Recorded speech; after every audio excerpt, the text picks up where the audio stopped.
Break के बाद एक बार फिर से आप सभी का स्वागत है। अब बात करेंगे देवस्थानम बोर्ड की। देवस्थानम बोर्ड को लेकर तीर्थ पुरोहित और पंडा समाज लगातार विरोध कर रहा है। यहां तक कि एक दिन पहले केदार दर्शन को पहुंचे पूर्व सीएम त्रिवेंद्र सिंह रावत को भी पुरोहित समाज ने दर्शन नहीं करने दिया। इस मामले पर कैबिनेट मंत्री डॉक्टर हरक सिंह रावत ने कहा कि पुरोहित समाज को अपने हक हकूक खोने का डर सता रहा है, इसीलिए उन्होंने ऐसा किया होगा। हालांकि त्रिवेंद्र सिंह रावत को भी इन हालातों में वहां नहीं जाना चाहिए था। अगर वो चले भी गए तो पुरोहित समाज घर आए मेहमान को इस तरह दर्शन करने से नहीं रोकता। आज धनतेरस की मैंने उनको बधाई दी और क्योंकि माननीय प्रधानमंत्री जी का कार्यक्रम है केदारनाथ में, तो उसको लेकर बातचीत हुई आपस में कि भाई उसकी तैयारी के लिए उनका उससे संबंधित बातचीत हुई है। तो ऐसा कुछ भी नहीं था कि कोई बहुत विशेष कोई हटकर या कोई ऐसी कोई बातचीत हो।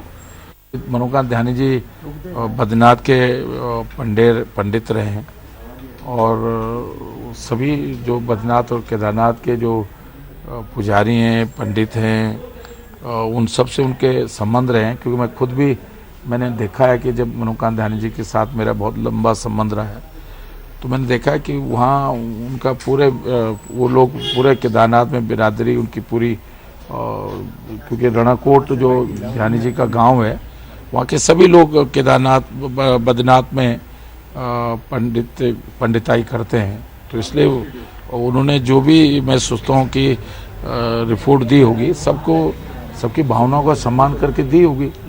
या तो त्रिवेंद्र भाई को वहाँ जाना भी नहीं चाहिए था इस समय, और अगर त्रिवेंद्र भाई चले भी गए थे तो वहाँ के समाज के लोगों को भी, क्योंकि अब वो मुख्यमंत्री नहीं है, और वहाँ के लोगों को भी थोड़ा समझदारी, देखिए घर में आए हुए मेहमान का तो सबको सम्मान करना चाहिए। अपनी बात कहना अलग चीज़ है। आप उनसे कहते हैं कि भाई आपने मुख्यमंत्री रहते हुए हमारे साथ अन्याय किया, वो कर रहा, तो ज़्यादा अच्छा है। उधर देवस्थानम बोर्ड का मामला तूल पकड़ता जा रहा है। कांग्रेस का कहना है कि देवस्थानम बोर्ड को लेकर बनाई गई कमेटी की रिपोर्ट सरकार जल्द से जल्द सार्वजनिक करे। दूसरी तरफ बीजेपी का कहना है कि सरकार तीर्थ पुरोहितों को हक हकूक को ध्यान में रखकर ही फैसला लेगी।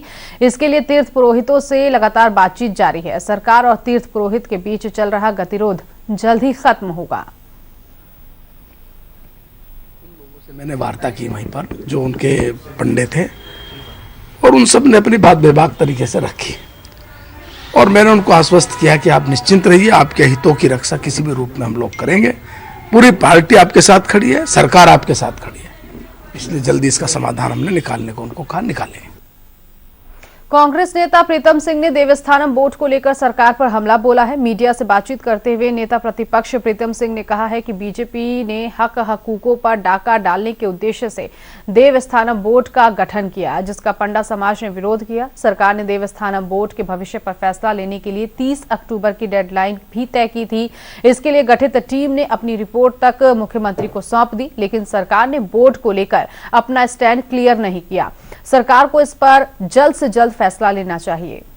सरकार ने इस विधेयक को पारित कराने का काम किया और इसको कानूनी रूप देने का काम किया, और कांग्रेस ने सदन के अंदर भी सदन के बाहर भी इसका पुरजोर विरोध किया। हमने सरकार से आग्रह किया था कि आप तीर्थ पुरोहितों से, हक हकूकधारियों से, स्थानीय लोगों से संवाद स्थापित करके तदनुसार जो है इस विधेयक को जो सदन में लाए, लेकिन ऐसा नहीं हुआ और उसकी परिणति आपके सामने है। इस कानून को जब अमली जामा पहनाया गया तो तीर्थ पुरोहित इसका लगातार विरोध करते आ रहे हैं। इसकी परिणति जो केदारनाथ में कल देखने को मिली वो बहुत गंभीर है। एक समिति बना करके भी अभी तक सरकार द्वारा इस पर कोई अपना स्पष्ट रुख जो है नहीं रखा गया है, और तीर्थ पुरोहितों ने सीधे सीधे कहा है या तो इसमें तीर्थ पुरोहितों से संवाद स्थापित करके इसमें संशोधन करे या इसे निरस्त करने का काम करे। सरकार तत्काल प्रभाव से इस पर कार्य करे।